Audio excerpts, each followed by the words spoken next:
Hi friends, welcome to Zoya.com. இன்னைக்கு நம்ம சேனல்ல சின்னவங்கல இருந்து பெரியவங்க எல்லாத்துக்குமே பிடிச்ச மேங்கோ ஐஸ்கிரீம் எப்படி செய்யறதுன்னு தான் பார்க்க போறோம். வாங்க வீடியோக்குள்ள போலாம். அதுக்கு முன்னாடி நீங்க நம்ம சேனலை சப்ஸ்கிரைப் பண்ணலைனா மறக்காம சப்ஸ்கிரைப் பண்ணிக்கங்க. கூடவே அந்த பெல் ஐகானையும் கிளிக் பண்ணிக்கங்க. இப்போ ஒரு பாத்திரத்தில் நான் ஒரு 400 ml பால் எடுத்துர்க்கேன். இது ரொம்ப கொதிக்கணும்னு அவசியம் கிடையாது. ஓரளவுக்கு காய்ச்சனா போதும். இப்போ இது கூட நான் ஒரு கப் சுகர் ஆட் பண்றேன்.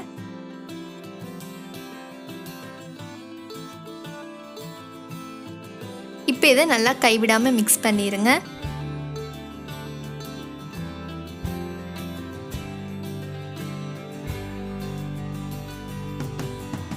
இப்போ இதுல கொஞ்சமா வெனிலா எசன்ஸ் ஆட் பண்ணிக்கிறேன். இது உங்க வீட்ல இல்லைன்னா நீங்க தாராளமா ஸ்கிப் பண்ணிக்கலாம். பட் இதுல ஃப்ளேவருக்காக வெனிலா எசன்ஸ் ஆட் பண்ணீங்கன்னா ரொம்ப நல்லா இருக்கும். இப்போ இது இருக்கட்டும். இப்போ ஒரு 1/2 கப் கோதுமை மாவு எடுத்துர்க்கேன். அதுல கொஞ்சமா ஆறுன பால் எடுத்து நல்லா இந்த மாதிரி மிக்ஸ் பண்ணிருங்க.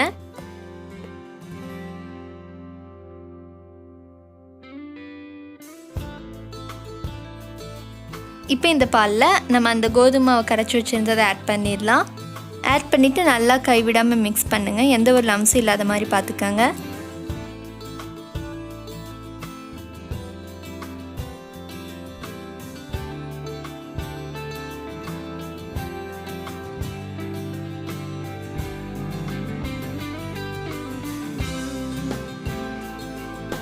இப்போ ஒரு பிளெண்டர்ல நம்ம காய்ச்சி வச்சிருந்த அந்த பாலையும் நான் கொஞ்சமா மாம்பழங்களை அறுத்து வச்சிருந்தேன் அதை இதில் ஆட் பண்ணிடலாம்.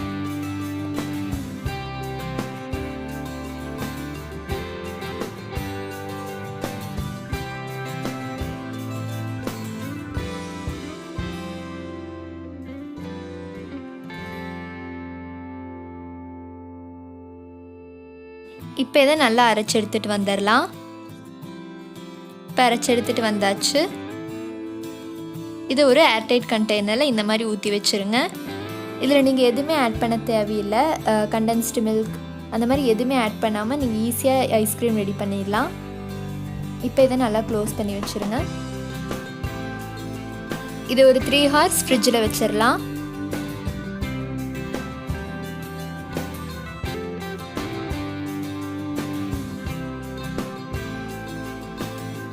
இப்போ கரெக்டாக 3 hours ஆயிடுச்சு. இப்போ நான் இதை ஓப்பன் பண்ணி பார்க்குறேன். பாருங்கள் இப்படி தான் இருக்குது. இப்போ இதை ஒரு பிளெண்டரில் போட்டு இன்னும் நல்லா பிளெண்ட் பண்ணிட்டு வந்துடலாம்.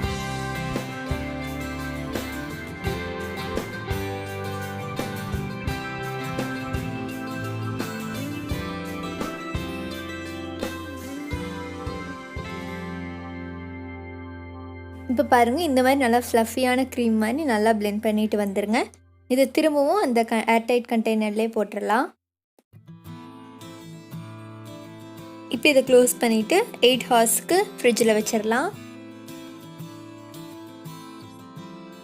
இப்போ கரெக்டாக 8 hours ஆயிடுச்சு. இப்போ இதை இந்த மாதிரி கமுத்திடலாம். கமுத்திட்டு இந்த மாதிரி தட்டுங்க. பாருங்கள் நம்ம சூப்பரான மேங்கோ ஐஸ்கிரீம் ரெடி. பாருங்கள் எவ்வளோ சூப்பராக இருக்குன்னு. இப்போ இது இந்த மாதிரி பீசஸாக கட் பண்ணிடலாம். பாருங்க உள்ள நல்ல ஐஸ்கிரீம் மாதிரியே இருக்கு. இந்த ஐஸ்கிரீமை உங்கள் வீட்டில் கண்டிப்பாக ட்ரை பண்ணி பாருங்கள். ரொம்ப குழந்தைங்கள விரும்பி சாப்பிடுவாங்க. அதுவும் வீட்டில் உள்ள பொருட்களை வச்சு ஈஸியாக இந்த ஐஸ்கிரீமை பண்ணிடலாம். மாம்பழம் பார்த்தீங்கன்னா இந்த சம்மர் சீசனுக்கு ஈஸியாக கிடைக்கும். ஸோ ப்ளீஸ் கண்டிப்பாக ட்ரை பண்ணி பாருங்கள். இப்போ இது மேலே கார்னிஷிங்காக நான் கொஞ்சம் பாதாம் தூவி விட்டுறேன்.